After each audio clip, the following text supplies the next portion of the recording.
Donc on va passer une bonne fin de salon ensemble. Ravi de pouvoir être dans la vraie vie, sans Teams, sans trucs comme ça entre nous. Donc c'est chouette. On va parler aujourd'hui cybersécurité des infrastructures énergétiques et donc tout ce qui va être autour de la cyber-industrielle en particulier. Donc sous-sujet de la cybersécurité, enfin sous-sujet. Partie dans la partie.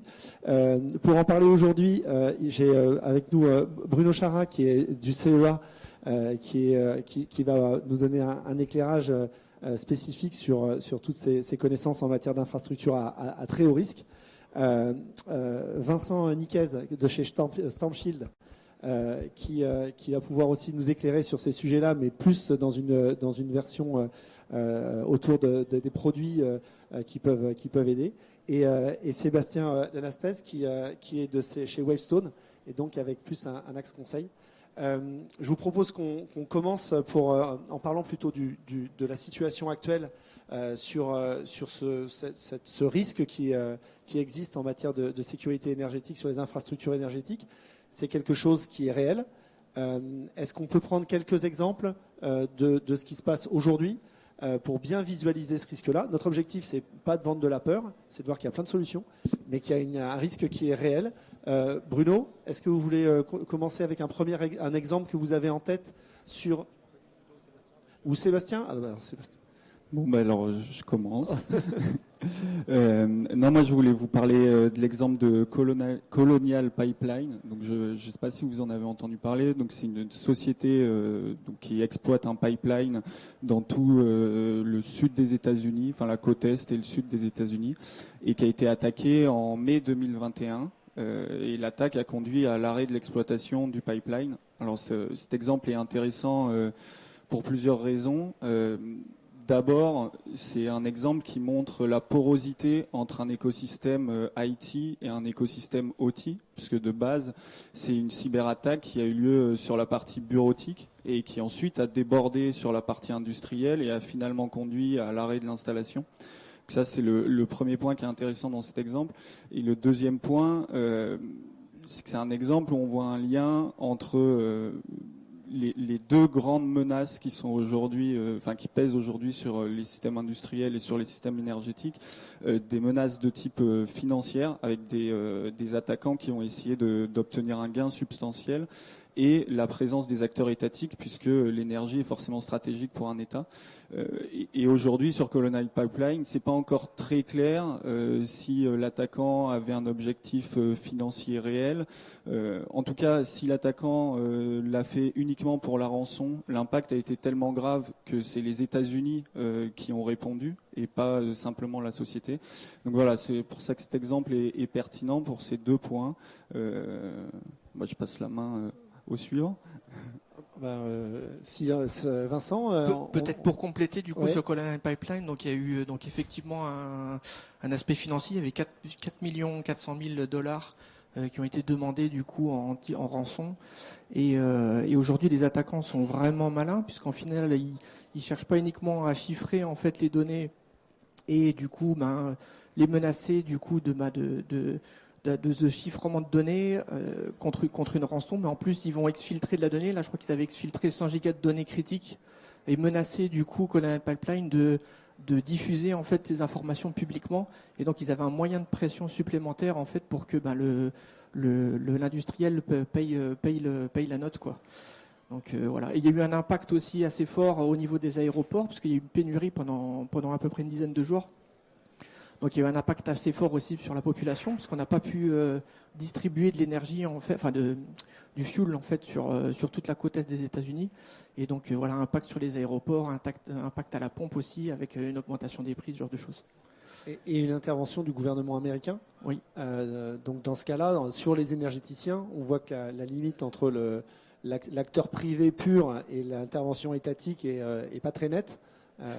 Alors là, pour le coup, Joe Biden avait précisé avait autorisé en fait le transport en fait de fuel par camion, voilà, justement de manière dérogatoire. Voilà, tout à fait. Ouais. D'accord. Donc là, on voit bien le lien dès qu'on rentre dans l'énergétique. on n'est pas dans une attaque comme les autres.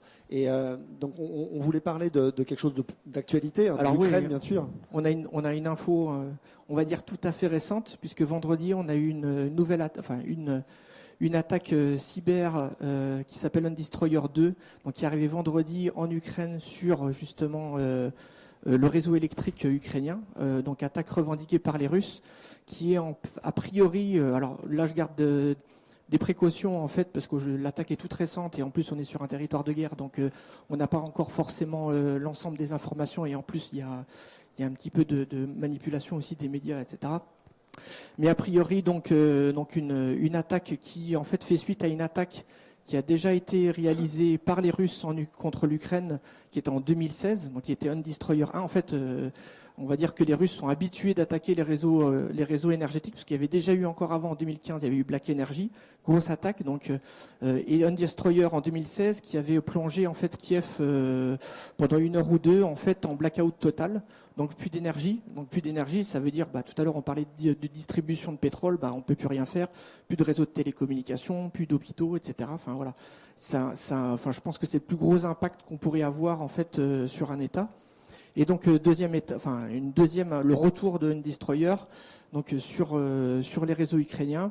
Et là encore, a priori, on a une attaque à la fois IT et OT. C'est un peu la nouvelle par rapport à la première attaque qui était vraiment exclusivement dédiée à une attaque sur les sous-stations du réseau. Et là, a priori, il y a des serveurs, il y a un certain nombre de serveurs qui ont été attaqués, donc côté IT et côté OT, donc avec une attaque assez complexe. A priori, l'attaque aurait été préparée 15 jours à l'avance. Et donc du coup, là, c'est alors a priori l'attaque a été déjouée. Donc là, on est encore dans l'attente des informations. L'attaque a été déjouée et c'est un peu la bonne nouvelle. On a un peu tiré parti, un peu la leçon de ce qui a été fait. Des attaques précédentes. Tout à fait, ouais. Et donc c'est comme quoi, en se préparant, il n'y a pas une obligation de se faire avoir et que le réseau soit impacté. Là, il y a eu préparation. A priori, on imagine que les Américains ont dû bien aider les Ukrainiens depuis un certain nombre d'années. Et l'attaque qui est supposée pour l'instant n'a pas pu aller jusqu'au bout. Donc on est sur des attaques qui sont récentes. On n'est pas sur ça a commencé en 2014-2015, il y en a même eu avant. Mais sur l'OTI comme ça, il y a des attaques qui ont lieu encore maintenant. Sur une attaque un peu moins connue, Bruno, on avait parlé de l'Inde et de Bombay. Vous pouvez nous en dire plus, parce que moi perso je ne la connaissais pas. Non, c'est clair, ce qui est important de bien comprendre au niveau de la menace cyber, c'est qu'il faut arriver à oublier l'image traditionnelle du pirate informatique seul dans son coin avec une capuche et qui attaque. Il faut voir que c'est des gangs. Guillaume Poupard dit souvent que ces gangs gèrent des centaines de millions de dollars de revenus. Ils sont organisés comme une chaîne de valeur, ils sont capables de faire des outils, ils sont capables d'avoir des gens pour exploiter leurs outils, et en plus ils sont capables d'être mis au service d'acteurs étatiques. Donc il y a une vraie menace cyber qui est en train de se développer, et face à cette menace cyber, il faut se rendre compte que quand un État décide de l'utiliser, ça fait mal. Donc l'attaque dont parle M. Gesson, c'est l'attaque qu'il y a eu entre la Chine et l'Inde en octobre 2020, où la Chine aurait voulu démontrer leur velléité d'avoir du contrôle sur certaines frontières, et donc a décidé de faire tomber l'électricité à Bombay pendant quelques heures, et a privé d'électricité près de 18 millions d'Indiens en faisant des attaques informatiques. Donc ça a été extrêmement violent, évidemment, et ça a marché. Donc c'est pour ça qu'il faut se rendre compte qu'il y a une extrême vulnérabilité des systèmes énergétiques. Quand on fait tomber le système énergétique, il y a tout qui enchaîne, c'est-à-dire il n'y a plus de télécommunications, il y a une partie de la sécurité qui est arrêtée. Et c'est pour ça que maintenant, ça devient vraiment quelque chose qui est intégré dans les pratiques. C'est pour ça qu'en France, on a mis en place un commandement du cyberespace, c'est-à-dire que la conflictualité, elle n'est plus seulement dans la terre, elle n'est plus seulement dans l'air, elle n'est plus seulement dans la mer, mais elle est maintenant aussi dans le cyber, et qu'il y a vraiment besoin de se préparer à cette menace et d'être sûr qu'au niveau des systèmes énergétiques, qui sont quand même une des premières cibles, comme l'a rappelé Vincent, où quand vous êtes en guerre, si vous arrivez à faire tomber le système énergétique de l'adversaire, il va être en vraie difficulté après pour pouvoir réagir, et ça se traduit par des vraies cibles préférentielles sur le sujet.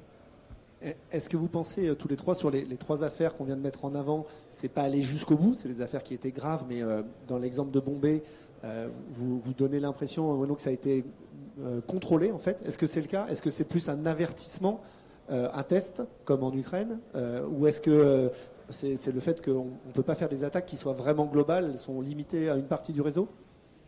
Disons, je pense que la genèse de la menace cyber ou la prise de conscience, ça a été à peu près 2007. C'était quand la Russie avait attaqué l'Estonie et pendant quelques jours avait complètement fait tomber cet État qui était extrêmement numérique.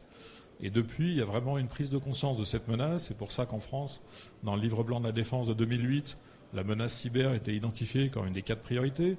Ça s'est traduit par la création d'une autorité nationale, qui est l'Agence nationale de la sécurité des systèmes d'information. Donc il y a quand même globalement un durcissement, et un durcissement réglementaire aussi au niveau de la Commission européenne. Il y a eu un package qui a été mis en place, dont on en parlera tout de suite après, qui sont la directive Nice, qui sont le Cyber-Act. Donc les États se préparent. Après, le problème, c'est que comme le numérique est en train de se disséminer absolument partout, et en particulier dans les systèmes énergétiques, la difficulté, c'est comment arriver à faire face à une menace qui peut subvenir de partout, et dans lequel un attaquant il va attaquer le point faible. Il ne va pas essayer d'attaquer le point le mieux protégé, il va essayer de trouver dans l'infrastructure où est-ce qu'il y a une faille, et après il va y s'engouffrer. Donc on est en train de créer une infrastructure qui est très complexe, qui est très belle, très complexe, mais qui devient de plus en plus fragile en fait, et qu'il faut réussir à gérer. Peut-être pas de plus en plus fragile, mais en tout cas, ce qui est important, c'est qu'il faut que les gens du système énergétique se préparent à ce risque. Et c'est ce qui se passe. On en parlera. Il y a des initiatives qui ont été lancées justement par le comité stratégique de filière, nouveau système énergétique, pour travailler dessus. C'est clair qu'au niveau du CE, on a un certain nombre d'activités aussi pour travailler dessus. Mais on ne peut plus envisager qu'on puisse faire du numérique sans penser qu'il y a un risque. Il y a cette phrase de Guillaume Poupard, le directeur général de l'ANSSI, qu'il avait prononcée lorsqu'il était venu à Grenoble inaugurer une fédération de laboratoires de recherche, qui était de dire « La transition numérique est un Eldorado pour tous les malfaisants de la Terre ». Et avec cette phrase qui est simple et très imagée, il explique bien que tout ce qui était complexe, que ce soit l'espionnage, que ce soit l'extorsion, que ce soit le sabotage, voire la destruction, qui était raisonnablement complexe avant, maintenant ça devient très simple. Et on ne peut plus penser numérique sans penser cyber maintenant.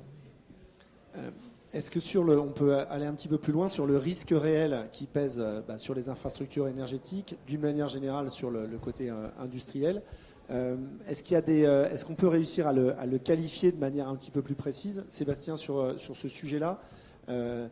Risque réel, risque imaginé, est-ce qu'on peut faire un petit point là-dessus? Sans problème. En fait, aujourd'hui, on observe 2 grands types de risques. J'ai commencé à les introduire sur la question de Colonial Pipeline. Le premier qu'on voit et qui n'est pas forcément spécifique au secteur de l'énergie, c'est le cyber-risque criminel. On voit au fur et à mesure un écosystème professionnel, et il faut bien l'entendre comme ça, qui est en train de se construire autour des cyberattaques avec des personnes de plus en plus spécialisées dans la chaîne de valeur de la cyberattaque. Donc on va avoir quelqu'un qui va être spécialisé dans la construction du logiciel, on va avoir quelqu'un qui va être spécialisé dans la mise à disposition de ressources du cyberattaquant, on a un qui va être spécialisé dans la récupération d'identifiants ou dans les mails de phishing. Et tout cet écosystème qui est très professionnel va attaquer de manière opportuniste l'ensemble des entreprises dans le but d'extorquer de l'argent. Et donc, cet écosystème, et je fais exprès d'employer un terme de professionnel parce que c'est ce qu'on observe, cherche un ROI, comme le fait n'importe quelle entreprise, combien je vais devoir investir pour gagner combien. Et donc, c'est des gens qui font ce type de calcul. Je vais acheter 20 000 identifiants compromis, ça va me coûter $1 l'identifiant. Je vais acheter un ransomware à côté, ça va peut-être me coûter 15 000, 20 000 $. Je vais louer X serveurs pendant 2 mois pour réaliser mon attaque. Je remets 50 000 $. Et ensuite, j'espère que je vais avoir 4-5 entreprises qui vont mordre à l'hameçon. Sur les 4-5, j'en aurai peut-être 2 qui payeront la rançon. Et à la fin, je récupère 4 millions. Allez, je négocie 3,6 millions. Donc c'est ça le raisonnement qu'on voit, avec des attaques criminelles et opportunistes. Pourquoi opportunistes? Parce qu'ils vont s'attaquer aux plus faibles. C'est là où ils auront le moins de travail. Si vous êtes un peu sécurisé, forcément, ça va leur prendre plus de temps. Le temps, c'est de l'argent, moins de bénéfices. Et donc le premier risque observé dans le monde, et en France, je crois qu'aujourd'hui, c'est plus de 60% des attaques cyber sur l'année dernière qui sont de type ransomware, donc ce qu'on appelle ransomware, rançongiciel, CryptoLocker, un programme qui va aller chiffrer vos données, donc qui va vous empêcher d'accéder aux données de votre poste, et puis on vous demande de l'argent pour récupérer vos données. C'est le premier risque réel. Qui est générique au monde de l'entreprise et au monde, je dirais même pas que de l'entreprise, connecté, ce qui était dit par Bruno, à partir du moment où vous avez branché votre câble Ethernet et que vous avez de l'argent, vous êtes vulnérable potentiellement à ce type d'attaque. Sur le secteur de Juste, Sébastien, sur ce premier risque, est-ce que ça veut dire que, in fine, l'objectif, c'est pas d'avoir une sécurité parfaite, on sait tous qu'elle n'existe pas, c'est d'avoir un niveau de sécurité qui est un peu élevé. Je pense que c'est un peu ce que disait Bruno aussi tout à l'heure, c'est qu'il y a un équilibre à trouver. Je ne sais pas le... Oui, c'est clair. La sécurité informatique, c'est un compromis. C'est un compromis entre ce qu'on veut protéger, combien ça a coûté de le protéger. Et tout l'enjeu, c'est d'arriver à faire ce calcul, de voir si vous avez à protéger $5, ça ne sert à rien de mettre plusieurs milliers de dollars de sécurité. À l'inverse, si c'est plusieurs dizaines de milliers de dollars à protéger, ne mettez pas d'une protection qui peut se casser en quelques minutes. Donc il y a vraiment ce travail à faire qui est pas mal documenté par un framework qui est pas mal utilisé dans l'industrie, qui est le framework NIST, qui est de voir comment identifier les biens protégés, essayer de mettre en place de la sécurité, mais surtout préparer la suite. Parce que croire qu'on peut être protégé définitivement dès la base, c'est pas possible. Et ce qui est vraiment important, c'est d'organiser la suite, et c'est-à-dire qu'est-ce qui se passe s'il y a jamais une attaque, quoi.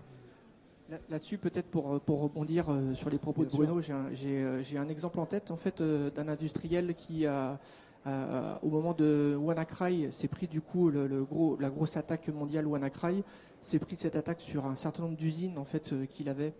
Il y avait une vingtaine d'usines. Ils n'étaient pas du tout préparés. Ils ont passé des week-ends un peu compliqués, les équipes d'exploitation et la RSSI. Ça a vraiment sensibilisé l'équipe de direction. Et ils ont finalement débloqué des budgets pour sécuriser leurs infrastructures. Ils ont sécurisé toutes leurs usines.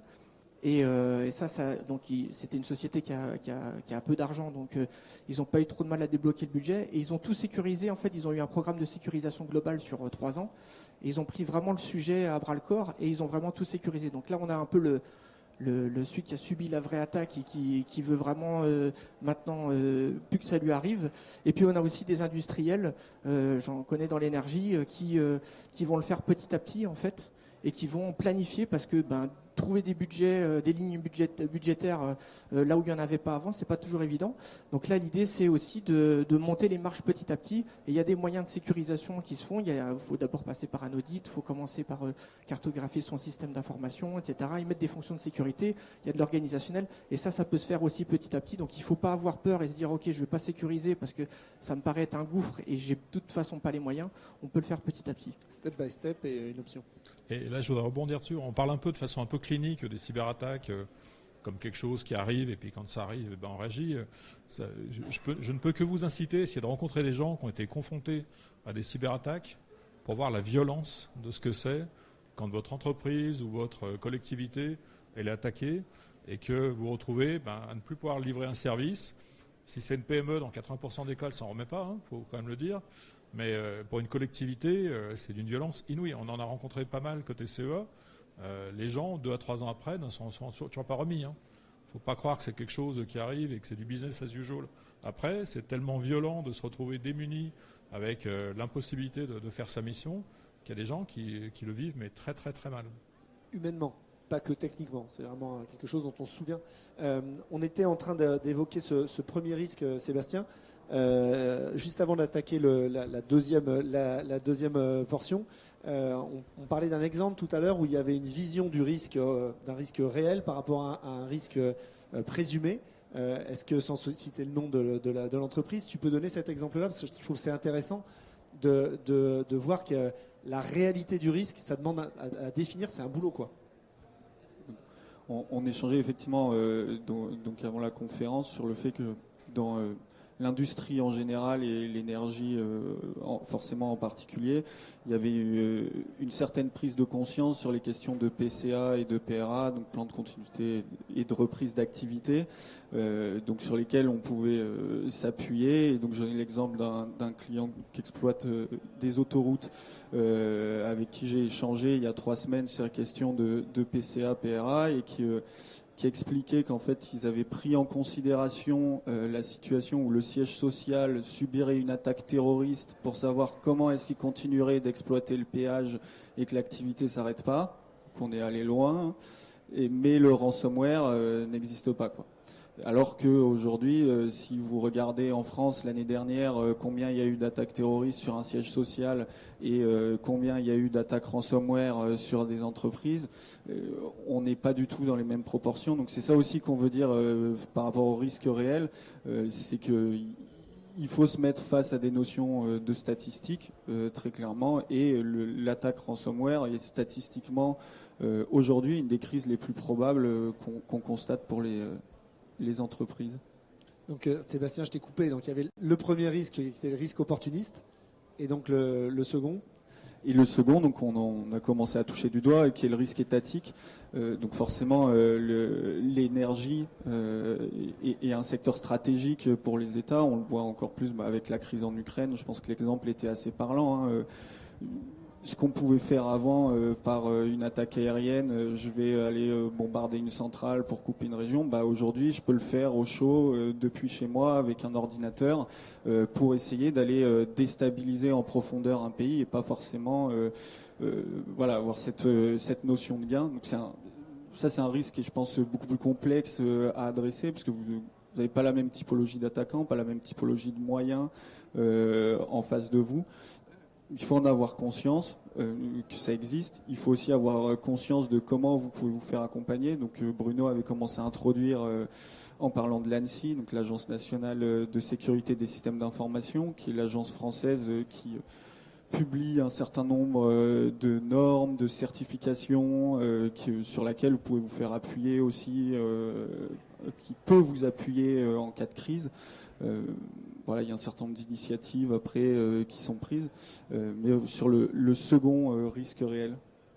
Sur ce risque-là, Bruno, que vous connaissez au CEA et qui est dans votre ADN en fait, hein, parce que c'est quand même, vous avez des infrastructures à très haut risque et potentiellement des cibles stratégiques.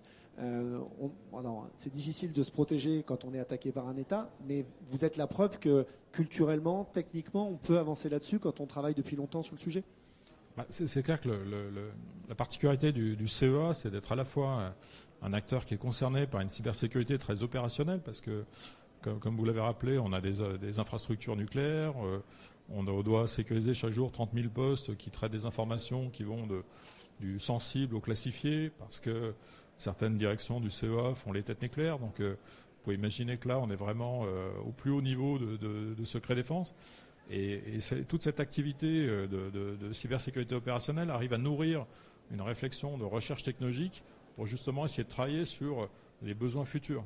Mais par contre, ce qui est très important, c'est que historiquement, on a toujours eu la sûreté dans notre ADN, parce que dès que vous faites une centrale ou une tête, vous avez une vraie nervosité à ce qu'il ne se passe pas de problème. Et la prise en compte de la malveillance, c'est-à-dire la sécurité, souvent les gens confondent sûreté et sécurité. La sûreté, c'est la résistance à la défaillance. La sécurité, c'est d'arriver à résister à des malveillances. C'est assez nouveau.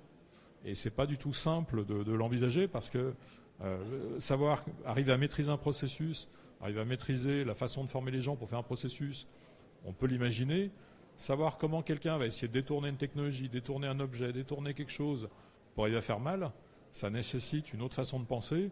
Et c'est pour ça qu'on a pris à bras le corps ce sujet il y a près de 25 ans, en mettant des cellules pour essayer de réfléchir au risque cyber, en se dotant d'outils pour faire de la détection, et ce qui nous permet je ne veux pas dire qu'on est protégé, parce que ça serait illusoire de croire qu'on n'est pas à la menace de la étatique. Mais en tout cas, c'est vrai que c'est un sujet qu'on prend vraiment de façon très opérationnelle, parce qu'on sait qu'on a une cible, et une cible de choix, quoi.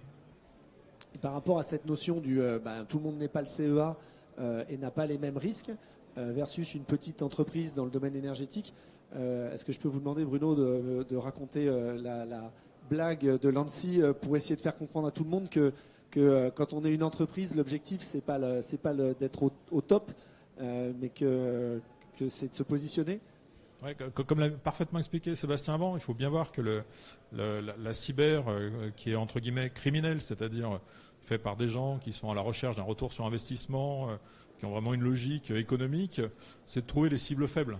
Donc le but, c'est pas de passer du temps à attaquer quelqu'un, c'est d'arriver à attaquer quelqu'un et de le faire tomber et après d'arriver à le rançonner, exfiltrer ses données, éventuellement avoir plusieurs sources de revenus parce que le rançongiciel, c'est une première source, mais faire chanter les gens avec les données que vous avez volées, c'est une deuxième source. Et l'ANSSI a une image assez intéressante pour voir comment expliquer aux gens le problème, qui est de raconter la blague du campeur, des deux campeurs qui rencontrent un ours, et de dire que la cyber, c'est un peu cette situation. Et donc, dans la blague, un des deux campeurs se met à courir pour fuir l'ours, pendant que l'autre ne court pas et met ses chaussures de sport. Et le premier campeur lui dit ça sert à rien, l'ours court plus vite que nous, donc ça sert à rien de mettre des chaussures de sport. Et le deuxième campeur explique ben si l'objectif c'est pas de courir plus vite que l'ours, c'est de courir plus vite que toi quoi. Et c'est ça la cyber, c'est-à-dire ne pas essayer d'être le meilleur de la classe nécessairement, mais en tout cas être sûr de ne pas être le plus faible. Parce que si vous êtes le plus faible, vous êtes le plus fragile, donc le plus vulnérable, donc une cible. Et surtout, c'est pas parce que vous aurez payé une fois que vous ne payerez pas une deuxième fois. Parce qu'une fois que on a montré votre capacité à payer des rançons, vous allez être une cible de choix pour à nouveau être rançonné, quoi. Donc c'est pour ça que c'est ce combat qui va nécessiter de faire appel à des prestataires de confiance, être capable de s'appuyer sur un certain nombre d'acteurs, de conseils comme Wavestone, de gens capables de faire des produits, ça va être extrêmement important pour justement organiser votre défense. Et c'est là-dessus que l'ANSSI a fait un travail vraiment intéressant pour aider les acteurs, pas forcément très, très à même de choisir leur partenaire en cybersécurité. Sur cette notion de partenaire de confiance, Vincent, est-ce qu'on peut dire deux mots sur ce que ça représente, l'intérêt que ça peut avoir pour des entreprises quelles qu'elles soient, pour choisir avec qui travailler, expliquer en deux mots ce que ça, on ne va pas rentrer dans la technique, hein, mais que ce soit Wavestone ou StormShield, il se trouve que vous êtes des partenaires de confiance labellisés par l'État, donc juste pour expliquer ce que c'est. Voilà, donc chacun dans son domaine, en fait, on a des labellisations qui sont mises en place, donc c'est des qualifications, des labellisations donc, qui sont proposées et du coup ça permet aussi pour un industriel ou pour une société en fait qui veut un prestataire qui va répondre à son besoin vraiment au plus haut niveau ou une solution de sécurité qui va répondre à son besoin au plus haut niveau, et bien de se fier un petit peu, c'est un peu pour ça que ça a été fait, donc et du coup de pouvoir choisir parmi un catalogue du coup qui va être tamponné par l'ANSSI. Alors pour nous, c'est que des entreprises françaises.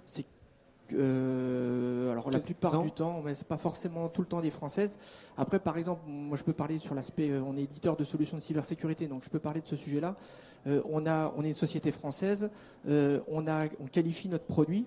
Alors juste pour vous donner un peu de visibilité sur ce que ça veut dire, ça veut dire que on donne notre code source de notre logiciel à l'ANSSI, qui va regarder ligne par ligne en fait. S'il n'y a pas des backdoors, les backdoors c'est des portes dérobées, donc qui vous permettent d'accéder au système d'information. Si un attaquant la trouve, il peut rentrer sur le système. Donc voilà, donc l'analyse est faite complètement. Donc en général, les sociétés israéliennes ou américaines ne donnent pas trop leur code à l'ANSSI. Mais bon, du coup, voilà, un organisme d'État, un OIV, une infrastructure critique, qui veut une solution de confiance, un tiers de confiance, il peut s'adresser justement à ces sociétés qui vont pouvoir les sécuriser de la meilleure manière. Sur ces tiers de confiance qui interviennent, il peut y avoir une intervention technique, logicielle, il peut y avoir aussi une intervention sur le suivi de la réglementation pour avoir une vision qui est assez claire de ce qui est en train de se passer. On a pas mal d'exemples en ce moment avec Nice qui est en train de bouger. C'est un sujet pour vous actuellement ? C'est un vrai sujet. On voit ce que c'est peut-être Nice. que je peux refaire un point sur Nice. Donc Nice, ça veut dire Network Information Security. C'est une réglementation européenne. Donc on fait rapidement le petit point de droit. Ça veut dire que c'est passé au Parlement européen. Ensuite, ça a été décliné par chaque État membre de l'UE dans sa loi nationale. Et c'est une réglementation autour de la cybersécurité qui va identifier donc ce qu'on appelle des services essentiels. Donc, l'énergie est un service essentiel, la production d'électricité, la production d'eau, le traitement des eaux sont des services essentiels, mais aussi les banques, les assurances, puisqu'aujourd'hui, on aurait autant de problèmes, je ne sais pas si la BNP s'arrêtait de fonctionner, plus personne ne peut payer, etc. Ça posera un certain nombre d'enjeux. Une fois que ces services essentiels sont établis, on va définir ce qu'on appelle des opérateurs de services essentiels, qui sont aujourd'hui dans la version de Nice les entités, je dirais, les plus grosses en termes de chiffre d'affaires, production de ces services essentiels, et on va leur appliquer un certain nombre d'exigences cybersécurité auxquelles ils doivent se conformer, parce que c'est une réglementation, hein, c'est pas un conseil, et en France, en tout cas, ces entités sont accompagnées par l'ANSSI pour le faire. Ce qui est intéressant, en tout cas ce qui est en train d'évoluer, c'est qu'il y a une version 2 de cette réglementation qui est en discussion aujourd'hui au Parlement européen et qui vise à élargir cette exigence de manière double. La première, c'est de dire on arrête de dire que c'est seulement les plus gros du domaine du service essentiel qui vont être soumis à la réglementation. Maintenant, c'est tout le monde, sauf peut-être les acteurs minuscules. Donc il y a un certain nombre d'acteurs qui aujourd'hui étaient passés sous les radars, qui entre guillemets vont se faire rattraper par la réglementation. Je te coupe, ça veut dire qu'aujourd'hui, les gens qui sont sur le salon, les entreprises, les PME qui sont là et qui sont dans le domaine énergétique, potentiellement sont touchés par Nice 2 quand ça sera mis en œuvre ? Je ne peux pas me prononcer pour le Parlement européen, mais en tout cas, c'est aujourd'hui... C'est la tendance. Voilà, la tendance en est là. À part les très petites entreprises, tout le monde serait touché par la réglementation. Et le deuxième point, c'est que le texte laissait une latéralité aux personnes qui devaient l'appliquer sur quelle partie de leur système d'information était éligible ou pas à la réglementation. Et pour l'instant, encore voilà, avec les réserves d'usage, puisque c'est en discussion, la tendance serait plutôt à dire qu'on n'aurait plus le choix sur cette petite partie ou grande partie du système d'information. Donc on aurait tendance à dire c'est tous les acteurs et tout leur informatique qui doivent se conformer à cette réglementation européenne. Donc là, on voit l'obligation qui est réglementaire. Juste peut-être pour rebondir du coup sur le sujet, c'est une bonne chose parce qu'au final, cette réglementation, ça va permettre aussi de lancer un peu la dynamique. Enfin, c'est déjà le cas depuis déjà quelques années, mais ça lance la dynamique aussi cybersécurité, parce que la cybersécurité, c'est juste un centre de coût et ça apporte pas de solution, on va dire. Aux industriels. Mais du coup, cette réglementation, ça force aussi les OIV, les OSE à sécuriser et ça tire aussi derrière tous les industriels, tous les gens qui regardent ça et qui disent ah ok, on voit quand même pas mal de gens qui se sécurisent, il faudrait qu'on y pense et ça rentre. Voilà, le niveau de maturité commence à vraiment évoluer depuis quelques années et on est content de ça parce que il faut, je pense, passer par là. C'est valable dans plein de domaines. En général, c'est le réglementaire qui fait avancer les choses. Voilà, là, on déroge pas à la règle sur la partie cyber. Cet effet global, on le voit aussi dans la réponse qui est faite. On a parlé un tout petit peu de l'initiative de filière qui a été mise en œuvre. Problématique globale, réglementation globale, solution globale au niveau de la filière. Ce qui est intéressant, c'est que la filière des nouveaux systèmes énergétiques, c'est une filière qui existe et qui rassemble à la fois les équipementiers, à la fois les opérateurs, les énergéticiens. Et cette filière avait rédigé un premier contrat de filière il y a quelques années, et dans lequel le sujet cyber était complètement absent. Alors qu'il y avait un certain nombre d'initiatives qui existaient. Il y avait par exemple le JMLE qui avait lancé un club cyber IoT pour essayer de faire travailler les industriels sur le sujet. Le sujet cyber était absent, et là, ce qui est intéressant, c'est que dans la dernière révision du contrat de filière, il y a eu un groupe de travail qui a été mis en place justement pour préparer la filière au sujet cyber et être sûr que sur les 4 grands enjeux qui sont les enjeux de formation, les enjeux d'arriver à partager de l'information, éviter que les entreprises travaillent en silo, les enjeux d'offres, c'est-à-dire comment bien dialoguer avec les acteurs de la filière des systèmes de sécurité à laquelle appartient Storm Shield par exemple, comprennent bien les problématiques métiers, et puis sur les enjeux de normalisation et de réglementation, parce que, comme l'a dit Sébastien, il y a des nouvelles réglementations qui arrivent et qui vont être très complexes à comprendre. Comment essayer d'expliquer au niveau des acteurs les risques auxquels ils vont devoir être confrontés en termes cyber, les nouvelles réglementations. Et c'est pour ça que ce groupe de travail qui est piloté par Enedis et GRTgaz, et avec 3 organismes derrière qui sont le JMELEC, le CEA et GRDF, essaye de faire travailler tous les acteurs de la filière pour apporter des solutions. Et c'est vraiment intéressant de voir que maintenant, la cyber, c'est pas que les industries de sécurité, ça commence à diffuser plus généralement dans tous les secteurs qui sont en train de se numériser. Et est-ce qu'on peut rebondir sur cette idée avec la notion de contractualisation ? où aujourd'hui dans la filière, on va avoir des clauses qui vont obliger chacun à se mettre au niveau en matière de cybersécurité, donc les entreprises qui sont là, quelle que soit leur taille, pour signer les contrats? Oui, alors on a effectivement une tendance qui arrive aujourd'hui. On se rend compte, on en parlait tout à l'heure, du coup d'avoir un ROI du coup sur une attaque. L'attaquant il va chercher le ROI. Du coup, il peut se dire tiens, je vais attaquer cet industriel, ou il peut se dire je vais attaquer le sous-traitant, et le sous-traitant potentiellement il est en contact avec X industriel, et du coup l'attaque elle pourra se déployer sur X chez X clients, on va dire entre guillemets. Donc là on voit justement par rapport à ça qu'il y a de plus en plus d'exigences par rapport aux sous-traitants. Alors des fois, en plus dans l'industrie, on a des sous-traitants de rang 2, 3, 4, 5. Et donc, comme dans la supply chain, en fait, il va falloir justement que on sensibilise et qu'on fasse en sorte que on choisisse un prestataire ou un sous-traitant aussi au regard de la cybersécurité, tenir en compte de l'aspect cyber quand on note en fait et quand on choisit son prestataire, c'est important. Quand il y a une sous-traitance du prestataire, c'est pas mal si le RSSI il est là et puis il peut dire, il peut poser 2-3 questions et avoir son mot à dire.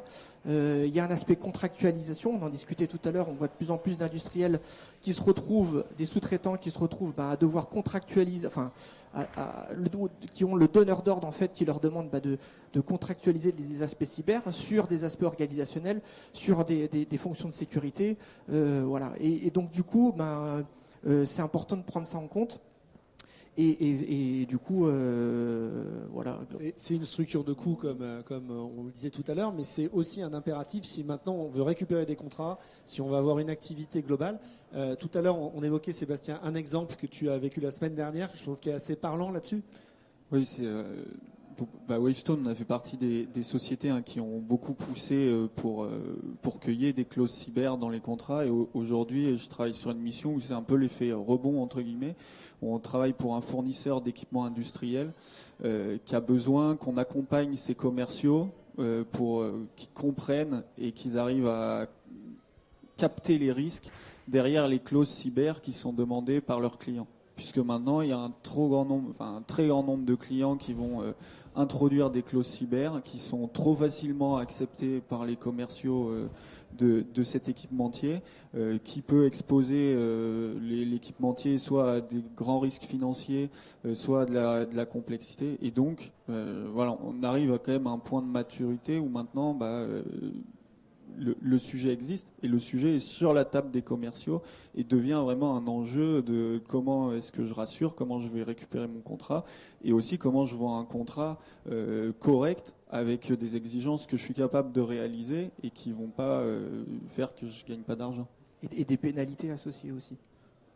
Et un exemple aussi, j'ai en tête un industriel de la région du coup qui a subi une attaque il y a 2 ans et qui avait évoqué en échangeant que finalement les premières minutes et les premières heures de l'attaque c'était les plus cruciales et il fallait tout de suite intervenir, donc il fallait identifier la problématique et avoir de la visibilité sur ce que l'attaque était sur ce qui était en train de se passer. Et finalement, si on a une attaque qui arrive par un sous-traitant et qu'on met une demi-journée pour identifier en fait le référent cyber chez le sous-traitant, on est un peu embêté quoi. Donc là, ne serait-ce que contractuellement, avoir un référent cyber qu'on puisse tout de suite adresser quand il y a une attaque pour qu'on fasse le point, avoir de la visibilité, voilà, c'est des choses un peu concrètes, simples qui doivent être mises en place. Et on voit, on a vu que tout à l'heure c'était un élément qui était très humain et pas que technique, la cybersécurité. On voit que c'est aussi quelque chose qui est juridique et qui concerne tout le monde, quoi.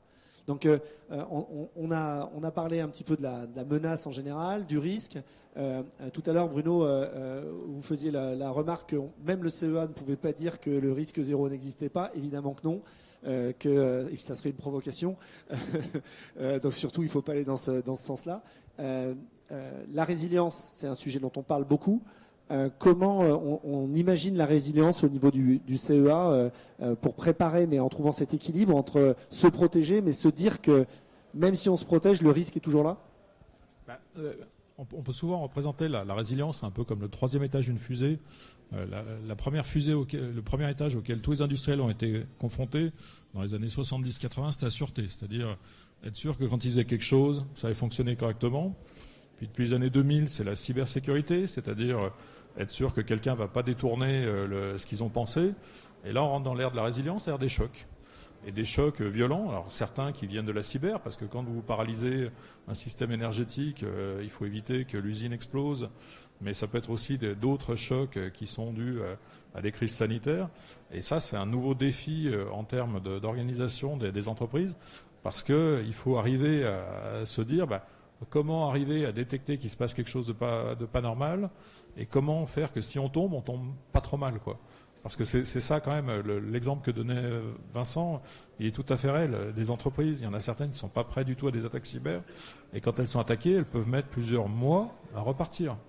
On n'est pas en train de parler de journées. Alors s'il y a une super équipe IT, ça peut repartir, mais dans certains cas, il faut jeter quelques centaines de PC, voire quelques milliers de PC, en racheter des nouveaux, les reconfigurer, reformer tout Active Directory.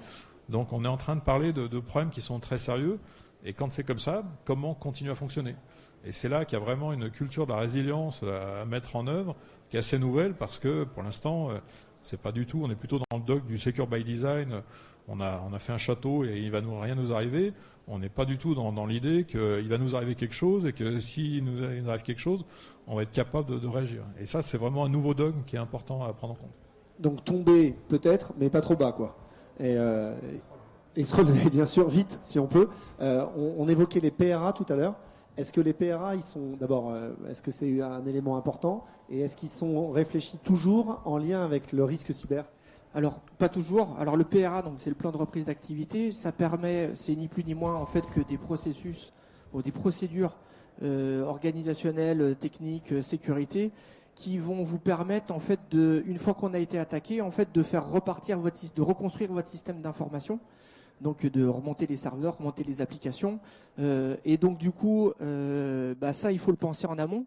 Et c'est un peu comme une assurance, en fait, on s'en occupe pas trop et on n'en a pas trop besoin jusqu'au moment où on se fait attaquer. Et donc, du coup, il faut le prendre en compte. Et sur l'aspect cyber également, c'est important. Et à la fois, alors particulièrement dans les environnements énergétiques, où on pense parfois à mettre en place des PRA sur l'aspect sur les réseaux bureautiques et des fois sur l'aspect système industriel, sur la partie automatisme, on n'y pense pas toujours. Donc là, c'est important de le prendre sur l'ensemble de la chaîne. Parce qu'une fois qu'on a été attaqué, qu'on a résolu le problème, admettons, j'ai une attaque sur mon process industriel, j'ai pas fait mes sauvegardes de mes programmes automates, j'ai pas fait une gestion du versionning, je fais comment pour refaire partir mon processus? Je suis un peu embêté. J'avais le cas en échangeant avec des gens dans le domaine de l'eau, des collectivités, juste des communautés de communes justement qui s'occupaient de stations de potabilisation. Alors on n'est pas dans l'énergie, mais on est dans l'eau, donc on est quand même assez proche. Et qui faisaient absolument pas ces sauvegardes-là. Et donc au final, s'il y a une attaque qu'il faut reconstruire, on est bien embêté. Donc il faut y penser en amont, travailler du coup ces procédures pour pouvoir se relever en fait quand on a subi une attaque. Sébastien, un petit mot sur la résilience. Rapidement, puisque le PCA et le PRA sont incontournable, mais on a souvent le volet technique qui sont associés à ces documents. On a parlé brièvement, mais c'est important d'avoir en tête que la résilience, c'est aussi de l'organisationnel. Ça a été dit tout à l'heure, en fait, la cyber, c'est l'histoire de tous, du juridique, du commercial, du DG. Il faut aussi comprendre que le jour où vous allez avoir une attaque, si vraiment vous faites tomber une partie du réseau électrique, qu'est-ce qui va se passer? Vous allez avoir la presse locale, la presse nationale qui va aller taper à votre porte. Vos collaborateurs, ils vont dire qu'est-ce qui se passe? Mon PC, il est mort. Je rentre chez moi. Je rentre pas chez moi. Est-ce que je vais être au chômage partiel? Qu'est-ce qui va se passer pour mon travail? Est-ce que l'entreprise va avoir la clé sous la porte? Donc vous avez besoin d'avoir des cellules de communication. Si vous êtes fait voler des données, aujourd'hui, la CNIL met des amendes qui sont relativement élevées sur un vol de données. Donc il faut que votre département juridique soit prêt à répondre, oui, on a des données à caractère personnel qui ont été volées, qui n'ont pas été volées. Toutes ces décisions, forcément, elles doivent être prises en lien avec la direction générale. Donc c'est très important en fait que on sache très précisément les actions techniques à faire pour limiter les dégâts, faire reprendre l'activité, mais aussi c'est encore aussi important que les cellules décisionnaires soient conscientes du risque, soient préparées au risque, parce que si vous êtes directeur d'une entreprise et que vous arrivez un matin qu'il y a un crypto, enfin comment dire, que sur tous vos ordinateurs il y a écrit donnez-moi 2 millions d'euros et qu'il y a personne qui travaille, il faut être préparé, ça s'improvise pas. Donc il y a aussi dans la résilience cette partie qu'on appelle plus gestion de crise, mais qui est de s'entraîner entre les différentes équipes transverses et avoir ces procédures-là de décision organisationnelles et de gouvernance qui sont déjà préécrites, pas être surpris le jour où ça arrive. Bon,